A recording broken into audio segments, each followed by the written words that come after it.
ഒരു രക്ഷയില്ല, അന്യ പെർഫോമൻസ് ആണ്. നല്ല സൂപ്പർ ബ്രേക്കാണ്. 14 ഇഞ്ചിൻ്റെ അലോ വീൽസാണ് വരുന്നത്. ഒരു rock solid build quality expect ചെയ്യുന്ന ഒരാൾ.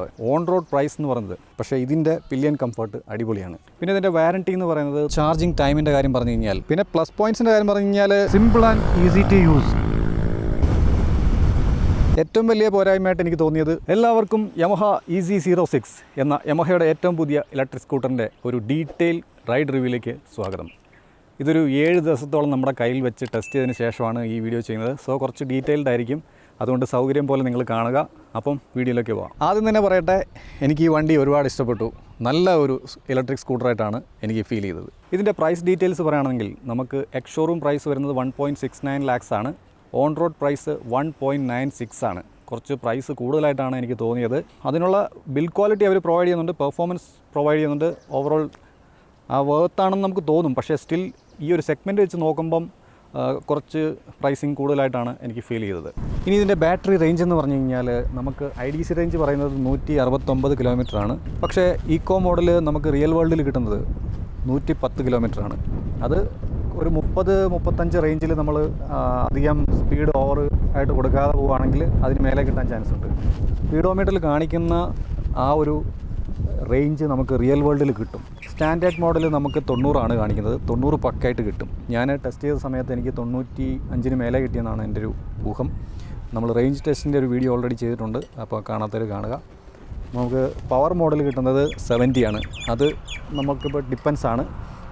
അത്യാവശ്യം നല്ല രീതിയിൽ ഫുൾ ത്രോട്ടിൽ കൊടുത്ത് ഓടിക്കുകയാണെങ്കിൽ കുറയാൻ സാധ്യതയുണ്ട്. എങ്കിലും നമുക്കിതിൻ്റെ മാക്സിമം പെർഫോമൻസ് യൂസ് ചെയ്തിട്ട് റാഷായിട്ടൊക്കെ ഓടിച്ചാലും ആ ഒരു 70 അടുപ്പിച്ചിട്ടാണ് കിട്ടുന്നത്. ഈ ഒരു ഇലക്ട്രിക് സ്കൂട്ടറിൻ്റെ ഡിസൈൻ ഓവറോൾ നോക്കുകയാണെന്നുണ്ടെങ്കിൽ കുറച്ച് ബൾക്കിയാണ് ഈ ഒരു വണ്ടി.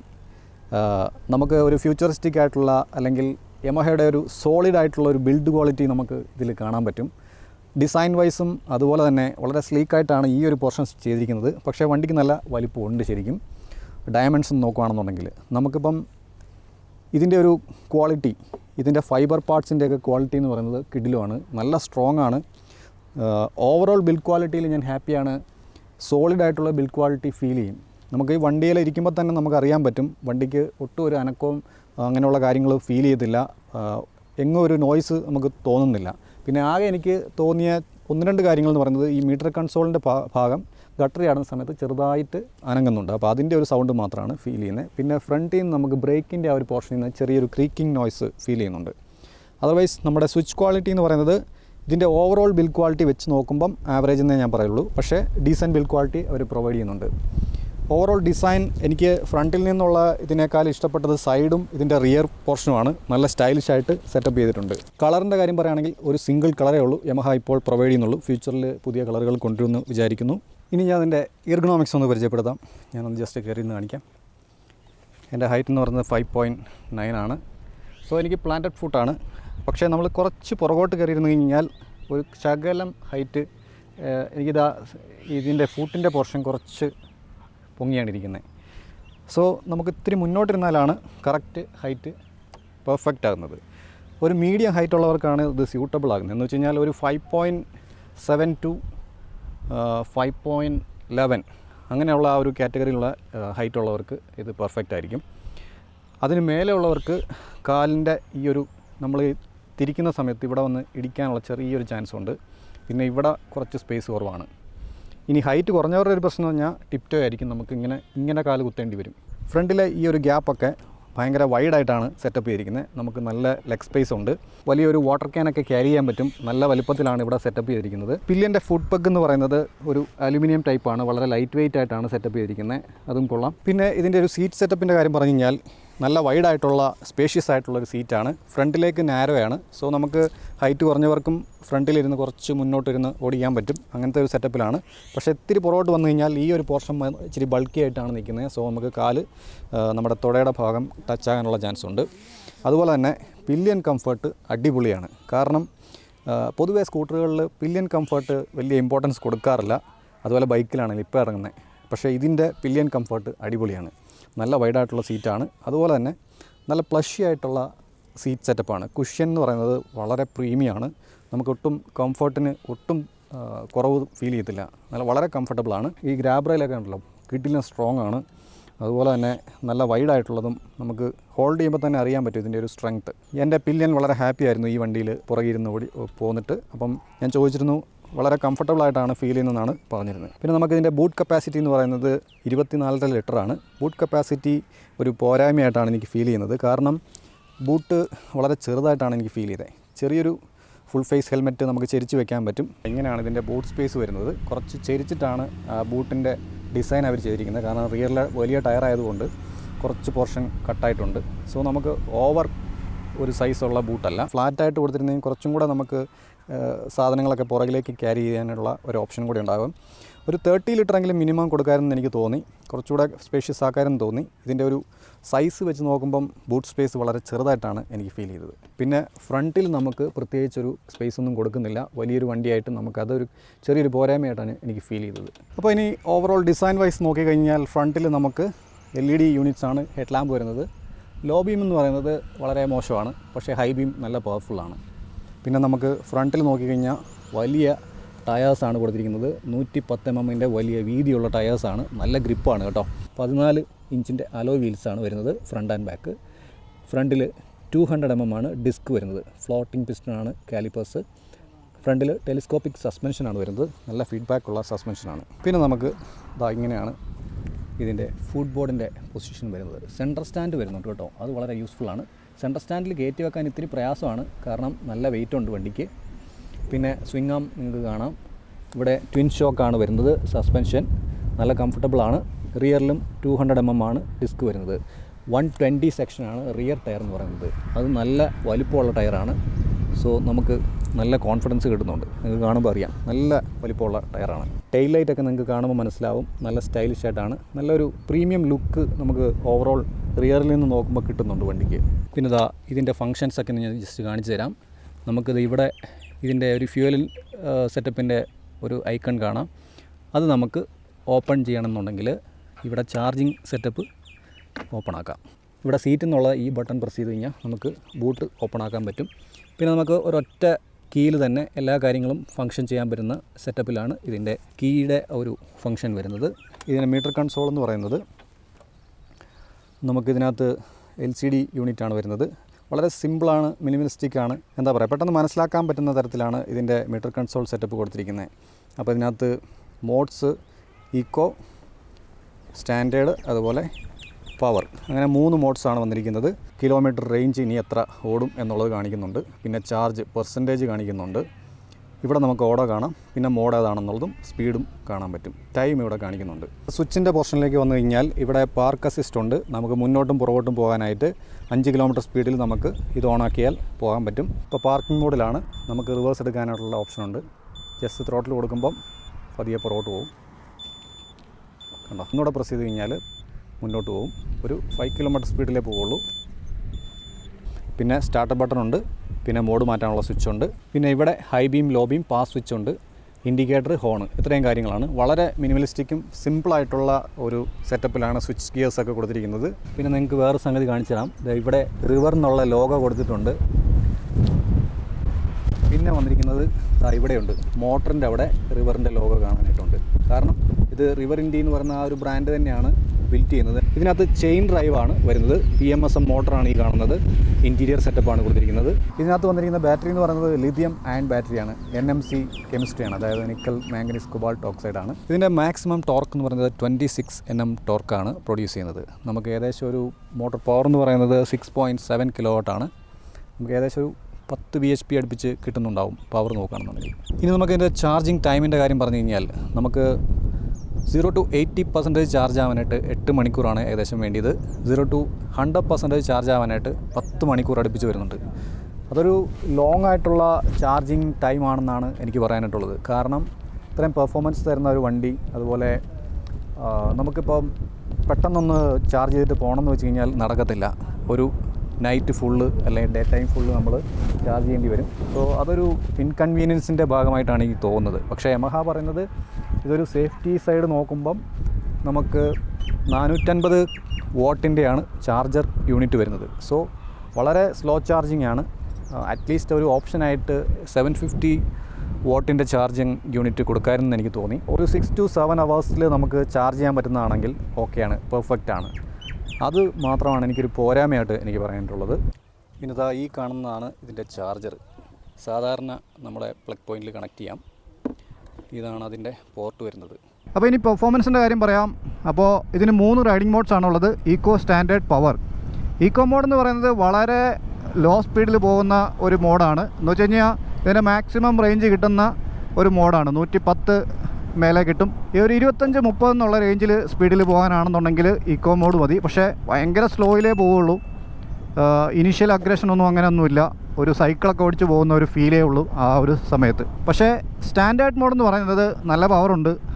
സ്റ്റാൻഡേർഡ് മോഡാണ് സിറ്റിയിലും ഹൈവേയിലും ഒക്കെ നമുക്ക് ബാലൻസ്ഡ് ആയിട്ട് നിൽക്കുന്ന ഒരു മോഡെന്ന് പറയുന്നത്. ഇപ്പോൾ തന്നെ കണ്ടില്ലേ, സ്റ്റാൻഡേർഡ് മോഡിൽ ഞാൻ 50 പോകുമ്പം ഞാൻ വളരെ ലൈറ്റായിട്ട് ത്രോട്ടിൽ പിടിച്ചിട്ടുള്ളൂ. പക്ഷേ നല്ല പെർഫോമൻസ് ഉണ്ട്. ഈ വണ്ടിയുടെ വെയിറ്റ് വെച്ച് നോക്കുമ്പം ഇതിന് നല്ല പെർഫോമൻസ് ആണ് സ്റ്റാൻഡേർഡ് മോഡിൽ. ഇപ്പോൾ പില്ലിനെ വെച്ച് പോയാലും സ്റ്റാൻഡേർഡ് മോഡ് ധാരാളമാണ്. അപ്പോൾ സ്റ്റാൻഡേർഡ് മോഡിൻ്റെ ഒരു പെർഫോമൻസ് എന്ന് പറഞ്ഞു കഴിഞ്ഞാൽ ഇനിഷ്യൽ ത്രോട്ടിൽ കുറച്ചുകൂടെ ബെറ്റർ ഒരു അഗ്രസീവായിട്ട് ഫീൽ ചെയ്യും. എന്ന് വെച്ച് കഴിഞ്ഞാൽ നമുക്കൊരു 150cc അടുപ്പിച്ച് വരുന്ന ഒരു സ്കൂട്ടറിൻ്റെ പെർഫോമൻസ് നമുക്ക് ഏകദേശം സ്റ്റാൻഡേർഡ് മോഡിലേക്ക് ഇടുമ്പോൾ കിട്ടുന്നുണ്ട്. അതേസമയം ഇപ്പോൾ ഓവർടേക്ക് ചെയ്യാനാണെങ്കിലും ഇത് കണ്ടില്ലേ, വളരെ നിസ്സാരമായിട്ട് 50 നിന്ന് 65-70 ഒക്കെ കയറിപ്പോവും. അപ്പം വളരെ ക്വിക്കാണ്. നമുക്ക് 0 to 70 വരെയുള്ള ആ ഒരു സ്പീഡ് ലിമിറ്റ് എന്ന് പറയുന്നത്. ഫ്ലാറ്റ് റോഡിലാണെന്നുണ്ടെങ്കിൽ നമുക്ക് നല്ല രീതിയിൽ പുഷ് ചെയ്യാം, ഒരു പ്രശ്നമില്ല. സ്റ്റാൻഡേർഡ് മോഡ് റെക്കമെൻഡബിൾ ആയിട്ടുള്ള ഒരു മോഡാണ്. കേട്ടില്ലേ, 64 കൊടുത്തിട്ടും നമുക്ക് ഒരു 65-70 എന്ന് പറയുന്നത് വളരെ നിസ്സാരമായിട്ടാണ് ഈ ഒരു വണ്ടി പെർഫോം ചെയ്യുന്നത്. ഒട്ടും സ്ട്രെസ് ഇല്ലാത്ത പോലെയാണ്. ഇനിയും പവർ ഇതിനകത്ത് നിൽക്കുന്ന പോലെയാണ്. പവർ മോഡ് എന്ന് പറയുന്നത് നല്ല അഗ്രഷനാണ്. വളരെ ക്വിക്കായിട്ട് പോകണം. അപ്പം നമുക്ക് വളരെ ഫാസ്റ്റായിട്ടും ക്വിക്കായിട്ടും ആക്സലറേഷൻ കൊടുത്ത് പെർഫോമൻസ് ഓറിയൻറ്റഡ് ആയിട്ട് ഓടിക്കണമെങ്കിൽ മാത്രം നിങ്ങൾ പവർ മോഡ് യൂസ് ചെയ്യാൻ മതി. പക്ഷേ പവർ മോഡ് നമ്മൾ യൂസ് ചെയ്യുന്ന സമയത്ത് ഒരു 70 ഒക്കെ കിട്ടുകയുള്ളൂ റേഞ്ച്. നല്ല പവറാണ് കേട്ടോ. അപ്പോൾ ഒരു 90 ഒക്കെ അടുപ്പിച്ച് മേലെ പോകണമെന്നുണ്ടെങ്കിൽ ആ മോഡ് ഇട്ട് കഴിഞ്ഞാൽ വെടിയും പോകാൻ പോലെ പോകും. നല്ല പെർഫോമൻസ് ആണ്. ഞാൻ ഈവൻ 150cc 200cc ബൈക്കുമായിട്ട് പിടിച്ചിട്ടും ഈ വണ്ടി നല്ല രീതിയിൽ പെർഫോം ചെയ്യുന്നുണ്ട്. എന്ന് വെച്ചാൽ ഇനീഷ്യൽ അഗ്രഷൻ. മറ്റേത് ഗിയറൊക്കെ ഇട്ട് വരുമ്പം ഒരു സമയമാവും. പക്ഷേ ഇത് അതിന് മുമ്പ് ഭും എന്ന് പറഞ്ഞ് പോയിട്ട് വരും. പിന്നെ ടോപ്പ് എൻഡിലേക്ക് കയറുമ്പോൾ മാത്രമേ ഉള്ളൂ ഒരു ലിമിറ്റ് ചെയ്തിരിക്കുന്നതുകൊണ്ടുള്ള ഇതേ ഉള്ളൂ. അതല്ല ഇപ്പോൾ ഒരു 200cc അല്ലെ 150cc എന്ന് പറയുമ്പം ഒരു 90+ പോകുമ്പം വണ്ടി പിന്നെ കയറി പോകും. പക്ഷേ ഇത് 90 വരെയൊക്കെ കഴിയുമ്പോൾ പിന്നെ അതിൻ്റെ പവർ സ്റ്റോപ്പ് ചെയ്തിരിക്കുന്ന പോലെയാണ്. EV ആണല്ലോ. അപ്പോൾ EV എന്ന് പറയുന്നത് പൊതുവേ സ്കൂട്ടറുകൾ സിറ്റി പർപ്പസ് ആണല്ലോ. അപ്പം 90 km സ്പീഡൊന്നും ആവശ്യമില്ല അതിന് മേലെ ഒന്നും. അപ്പോൾ നമുക്ക് ഇക്കോ മോഡിലെ ടോപ്പ് സ്പീഡൊന്ന് ടെസ്റ്റ് ചെയ്ത് നോക്കാം.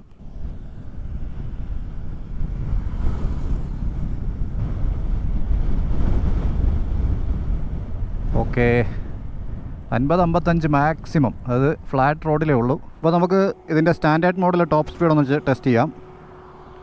ഇനീഷ്യൽ അഗ്രഷൻ നോക്കിയേ.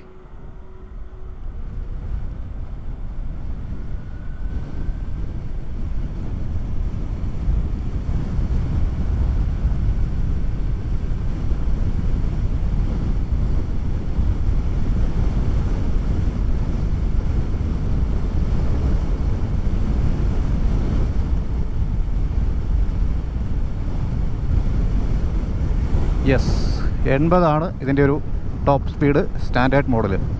പക്ഷേ ആ 80 കയറുന്നത് വളരെ ക്വിക്കായിട്ട് തന്നെയാണ്. നമുക്കൊട്ടും ലാഗൊന്നും ഫീൽ ചെയ്യുന്നില്ല ഫ്ലാറ്റ് റോഡിൽ. ഇപ്പോൾ കയറ്റത്തിലൊക്കെ ഓടിക്കണമെങ്കിലും സ്റ്റാൻഡേർഡ് മോഡ് ധാരാളമാണ്. ഇപ്പോൾ ഞാനിപ്പോൾ പവർ മോഡിലോട്ട് മാറ്റിയിട്ടുണ്ട്. അപ്പോൾ ഇതിൻ്റെ ടോപ്പ് സ്പീഡൊന്ന് ടെസ്റ്റ് ചെയ്ത് നോക്കാം.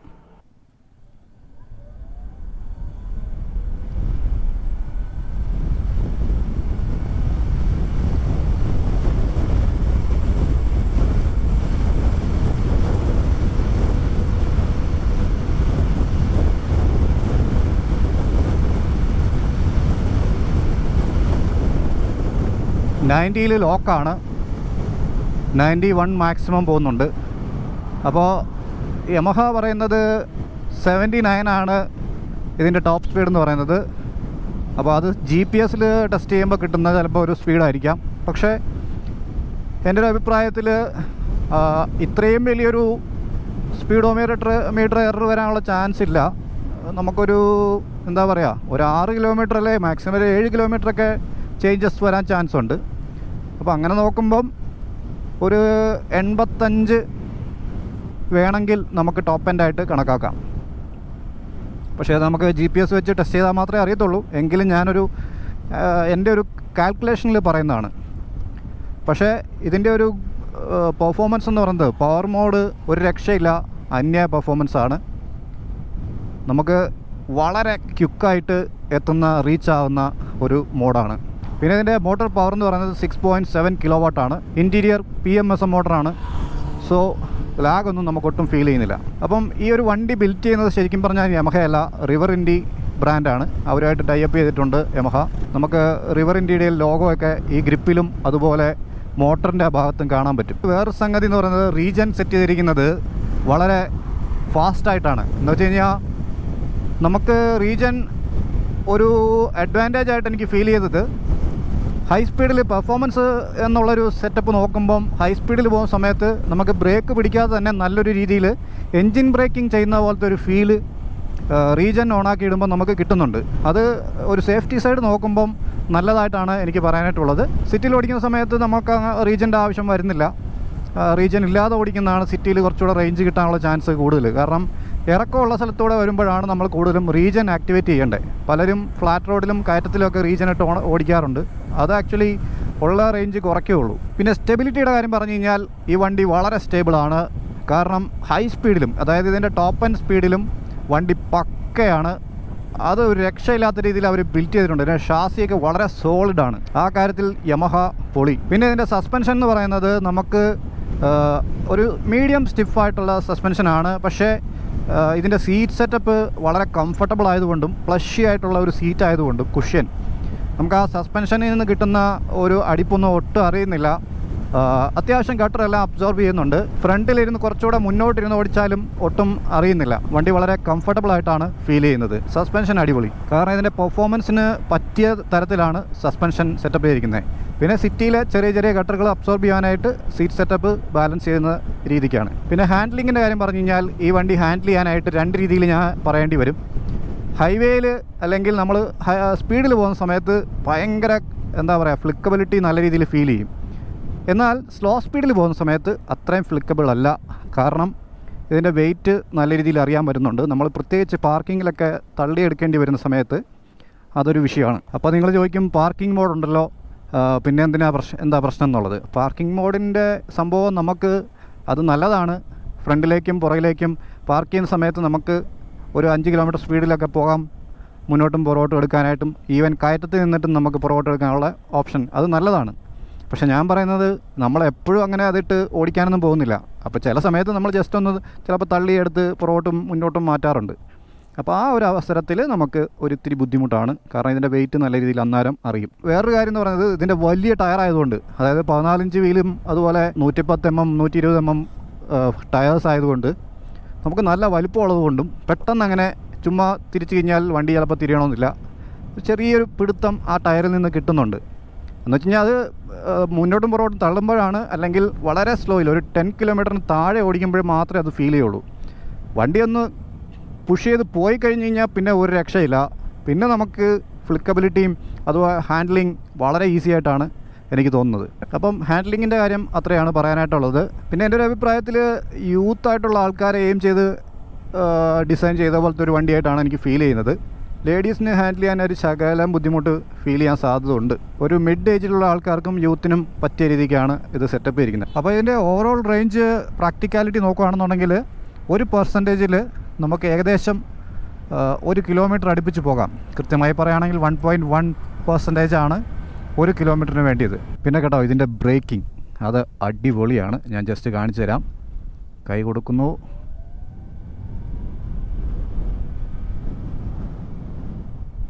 കണ്ടോ, ഭയങ്കര ഷാർപ്പാണ് ബ്രേക്കിംഗ്. ABS ഇല്ലെങ്കിൽ കൂടിയും അതുപോലെ നമുക്ക് എന്താ പറയുക ഇതിൻ്റെ ഫ്രണ്ട് ടയറൊക്കെ നല്ല വലിപ്പമുള്ളതായതുകൊണ്ടും 200 mm ഡിസ്ക് തന്നെ ധാരാളമായിട്ടാണ് എനിക്ക് ഫീൽ ചെയ്തത്. കിടിലം പവറാണ്. ബ്രേക്കിംഗ് അടിപൊളി. സത്യത്തിൽ ഇത് വളരെ സിമ്പിളായിട്ടുള്ള ഒരു സ്കൂട്ടറാണ്. എന്ന് വെച്ച് കഴിഞ്ഞാൽ ഓവർ ഇലക്ട്രോണിക്സും സോഫ്റ്റ്വെയർ കാര്യങ്ങൾ കുത്തി നിറയ്ക്കാതെ വളരെ മിനിമലായിട്ടാണ് ചെയ്തിരിക്കുന്നത്. ഒരു സാധാരണ സ്കൂട്ടർ ഓടിക്കുന്ന പോലെ സിമ്പിളായിട്ടുള്ള ഏതൊരാൾക്കും ഓടിക്കാൻ പറ്റും. അങ്ങനത്തെ ഒരു രീതിക്കാണ് ഇതിൻ്റെ സ്വിച്ചസും ഇതിൻ്റെ മറ്റ് ഫങ്ഷൻസും ഒക്കെ അവർ ഡിസൈൻ ചെയ്തിരിക്കുന്നത്. അതുപോലെ മീറ്റർ കൺസോളും ഒന്നൊക്കെ വളരെ സിമ്പിളാണ്. നമുക്ക് ഒട്ടും ക്രൗഡഡ് അല്ല, നല്ല ഡീസൻ്റ് ആയിട്ടുള്ള ഒരു മീറ്റർ കൺസോളാണ്. Simple and easy to use, അങ്ങനത്തെ ഒരു വണ്ടിയാണ്. പിന്നെ ഇതിൻ്റെ വാറൻറ്റി എന്ന് പറയുന്നത് 30,000 കിലോമീറ്റർ അല്ലെങ്കിൽ 3 years ആണ്. നമുക്ക് ഫസ്റ്റ് 1000 കിലോമീറ്ററിലാണ് ഇതിൻ്റെ സർവീസ് വരുന്നത്. പിന്നീട് എല്ലാ 5000 കിലോമീറ്റർ കൂടുമ്പോഴാണ് സർവീസ് വരുന്നത്. സർവീസ് കോസ്റ്റ് കുറച്ച് കൂടുതലായിരിക്കും സ്പെയർ പാർട്സ് ഒക്കെ മാറ്റേണ്ടി വരികയാണെങ്കിൽ. അപ്പം ഇനി എൻ്റെ ഒരു ഫൈനൽ വെർഡിക്റ്റ് നമുക്ക് നോക്കാം. ഇതിൻ്റെ പ്ലസ് പോയിൻറ്റ്സ് എന്ന് പറയുന്നത് ഓവറോൾ ബിൽഡ് ക്വാളിറ്റി സൂപ്പർബാണ്. അതുപോലെ ഫിറ്റ് ആൻഡ് ഫിനിഷ് അടിപൊളിയാണ്. നല്ല സോളിഡ് ആയിട്ടുള്ള ഒരു ബിൽഡ് ക്വാളിറ്റിയാണ് പ്രൊവൈഡ് ചെയ്യുന്നത്. പെർഫോമൻസ് എന്ന് പറയുന്നത് കിടിലുമാണ്. ഇതിൻ്റെ ബ്രേക്കിംഗ് ഒരു രക്ഷയില്ല. ഭയങ്കര ഷാർപ്പായിട്ടുള്ള ബ്രേക്ക് ബൈറ്റാണ് കിട്ടുന്നത്. പിടിച്ചോടത്ത് നിൽക്കുന്ന ഒരു ഫീഡ്ബാക്ക് നമുക്ക് കിട്ടുന്നുണ്ട്. പിന്നെ കംഫർട്ട് സൂപ്പർബാണ്.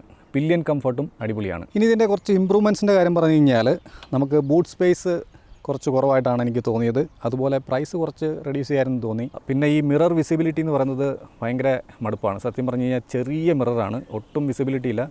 ബ്ലൈൻഡ് സ്പോട്ട് നല്ല രീതിയിൽ ഇതിനകത്ത് ഫീൽ ചെയ്യുന്നുണ്ട്. അങ്ങനെയുള്ള കുഞ്ഞു കാര്യങ്ങളാണ്. പിന്നെ ചാർജിങ് ടൈം, അതാണ് ഇതിനകത്ത് ഏറ്റവും വലിയൊരു ഡ്രോബാക്കായിട്ട് എനിക്ക് തോന്നുന്നത്. ആ ഒരൊറ്റ കാര്യം ഒഴിച്ചു കഴിഞ്ഞാൽ ഈ വണ്ടി കിടിലമാണ്. അതായത് ചാർജിങ് ടൈം എന്ന് പറയുന്നത് 10 മണിക്കൂർ അടുപ്പിച്ചെടുക്കുക എന്ന് പറഞ്ഞാൽ ഫുൾ ചാർജ് കുറച്ച് വളരെ കൂടുതലായിട്ട് ആണ് എനിക്ക് ഫീൽ ചെയ്യുന്നത്. അറ്റ്ലീസ്റ്റ് 750 വാട്ടിൻ്റെ ഒരു ചാർജർ യൂണിറ്റ് അവർക്ക് ഓപ്ഷണലായിട്ട് കൊടുക്കാമെന്ന് എനിക്ക് തോന്നി. 450 വാട്ട്സിൻ്റെ ചാർജർ ആയതുകൊണ്ട് തന്നെ നമുക്ക് 9 to 10 hours 0 to 100% ചാർജ് ചെയ്യാനായിട്ട് ടൈം എടുക്കുന്നുണ്ട്. പിന്നെ കുറച്ച് വെയിറ്റ് കൂടുതലായിട്ടാണ് തോന്നിയത്. കാരണം ചെറിയ സ്പീഡിൽ നമ്മൾ തള്ളി നീക്കേണ്ടിയൊക്കെ വരുമ്പോൾ ഞാൻ ഓൾറെഡി പറഞ്ഞതുപോലെ ഒരു ചെറിയ ബുദ്ധിമുട്ടുണ്ട്. അതർവൈസ് ഓക്കെയാണ്. ഇനി ഇത് ആർക്കൊക്കെ സ്യൂട്ടാവുമോ എന്ന് ചോദിച്ചു കഴിഞ്ഞാൽ നമുക്ക് പെർഫോമൻസിൻ്റെ ഇഷ്ടപ്പെടുന്നവർക്കും ബിൽഡ് ക്വാളിറ്റി ഇഷ്ടപ്പെടുന്നവർക്കും അതുപോലെ ആക്യുറേറ്റ് ആയിട്ടുള്ള റേഞ്ച് ഫിഗർ ഇതിൽ കാണിക്കുന്നത് തന്നെ കിട്ടുന്ന ഒരു സെറ്റപ്പിൽ നോക്കുന്നവർക്കും, നിങ്ങളൊരു യൂത്താണ്, അതുപോലെ കോളേജ് സ്റ്റുഡൻസ് ആണ്, അല്ലെങ്കിൽ ഈവൻ നിങ്ങൾ ചെറിയ കോളേജൊക്കെ കഴിഞ്ഞിട്ട് ചെറിയൊരു ജോബ് ചെയ്യുന്നുണ്ട്, അപ്പം ഡെയിലി ഒരു 30-40 കിലോമീറ്റർ അപ്പ് ആൻഡ് ഡൗൺ പോയി വരാനായിട്ടൊക്കെ ഇത് സ്യൂട്ടബിൾ ആയിരിക്കും. ഒരു മീഡിയം ഹൈറ്റ് ഉള്ളവർക്കായിരിക്കും ഇത് പെർഫെക്റ്റ് ആകുന്നത്. ഒരു ഏകദേശം 5.7 to 5.11 വരെ ഉള്ളവർക്ക് ഇത് പെർഫെക്റ്റ് ആയിരിക്കും. എന്തായിരുന്നാലും നിങ്ങൾ ടെസ്റ്റ് ഡ്രൈവ് ചെയ്തതിന് ശേഷം മാത്രം ഡിസൈഡ് ചെയ്യുക. അപ്പം ഈ ഒരു വീഡിയോ നമുക്കിവിടെ വൈൻഡപ്പ് ചെയ്യാം. വീഡിയോ യൂസ്ഫുൾ ആയെന്ന് വിചാരിക്കുന്നു. യൂസ്ഫുൾ ആയെങ്കിൽ കട്ട സപ്പോർട്ട് പ്രതീക്ഷിക്കുന്നു. ഞെക്കി പൊട്ടിക്കാനുള്ള എല്ലാ ബട്ടൺസും വീഡിയോയുടെ താഴെ അപ്ലോഡ് ചെയ്തിട്ടുണ്ട്. അത് നിങ്ങളുടെ രംഗത്തും പോലെ ചെയ്തേക്കുക. അപ്പോൾ അടുത്തൊരു കിടു വീഡിയോയുമായി വരുന്നതുവരെ ടേക്ക് കെയർ, ബൈ.